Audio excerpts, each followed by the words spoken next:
It were only through watching a documentary on BBC TV that I learnt the teenage Princess Diana, aka Lady Diana Spencer, had photographs of Prince Charles on a bedroom wall.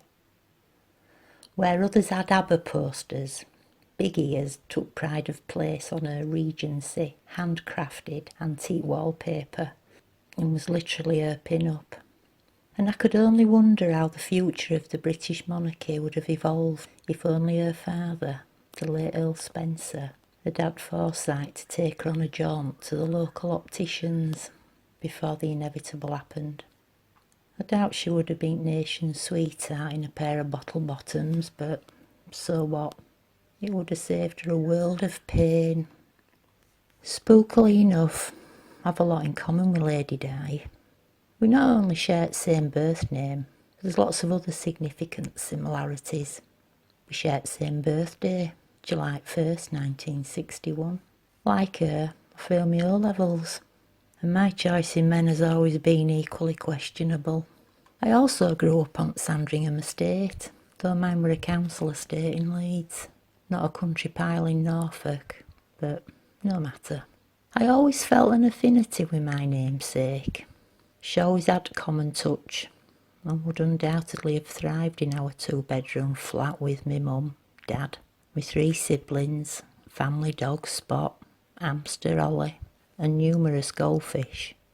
My first great love was also called Charles, though he preferred to go by the moniker of Chaz, as per his favourite band, Chaz and Dave. Perhaps I should have taken that as a warning.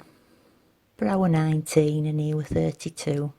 He were a man at world, and I never ventured further than Skegness. My parents voiced their concerns, but I were at that age when I wouldn't listen. He were quite the catch, I reckoned. He owned his own fish and chip shop. More importantly, he swore to love me until the seas ran dry, whatever love means, he added worryingly. Not that it registered at the time. Love being deaf as well as blind. Talking of blind, our eyes locked over a fish supper with a generous portion of extra scraps and mushy peas, which he claimed were a bonus just for me. Call it chemistry. From there it were a few short skips up the back stairs to his flat over at shop. Strange how quickly I became immune to the smell of haddock and Chaz's fishy fingers. I were devastated when I discovered his illicit affair with Camilla, the youth opportunity assistant who filleted his fish. Broke my heart, it did. I grabbed young William out of his cot and ran for hills. Consequently, I've never eaten seafood from that day to this. I were on rebound when I met James. Oh, Big Daddy as he preferred. He were in military, and I were a vulnerable target. That is my only excuse. We met in a wine bar near Aldershot whilst I were on run from my ex, and I were immediately impressed by his comprehensive knowledge of attack weaponry.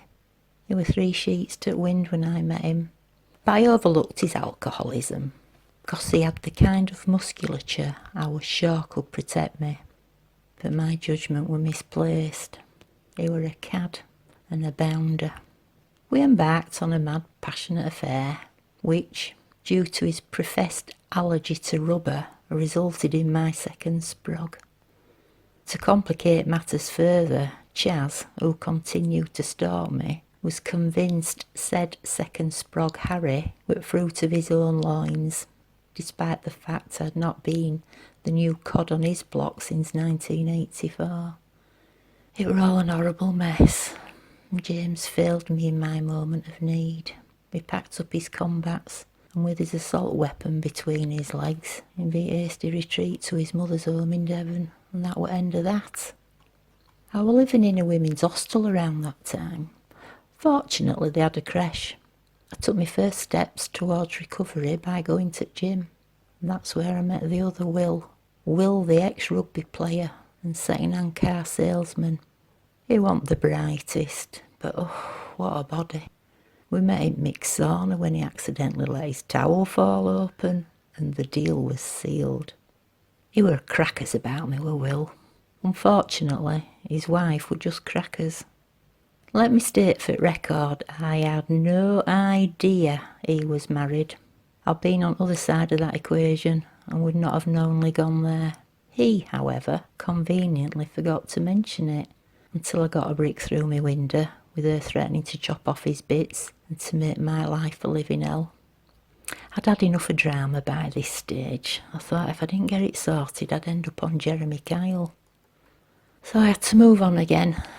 But this time I was determined to make a proper go of it. I thought, where could I go where no one would ever find me? And I could only come to one conclusion. The third largest district by population in England that nobody knows. Sheffield. So that were that.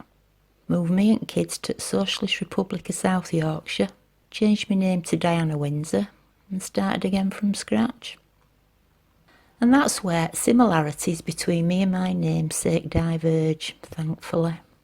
It wasn't easy surviving on job seekers with 2 kids, a studio flat in grotty part of town and no family support. But I got work experience that led to a job in civil service, which in turn led to Brian. For the first time in my life, I met a man with whom I was not in love. But I knew Brian would be good for me. His love fair vibrated across an open plan office, and I was finally persuaded. The first date led to a second, led to a family outing. Brian loved me. He loved me boys. He were willing to take us all on. It felt like a good deal. And it has been a good deal. A bit passionate there, but there's a lot to be said for a kind, decent human being who loves me and looks after us. In fact, I'd go so far as to say he'd lay down his life for us, and certainly his pension. It means a lot, and if it's any consolation, I've grown to love him. Because he's kind and fair and decent, and he loves us. I love him for all the right reasons. Will grew up, married an air hostess and flew the coop. Harry married an American divorcee and will have to live with consequences. But we're still keeping regular touch, on social media mostly. And me and Brian? Well, sometimes he sings to me late at night in bed. He sings that song Kenny Rogers sang, Lady. And he kisses me and he calls me his Lady Di. And then he falls asleep. It's a good job he can't see my headgear. I'm wearing a tiara. Don't worry, I've not lost the plot. I'm just trying it on for size.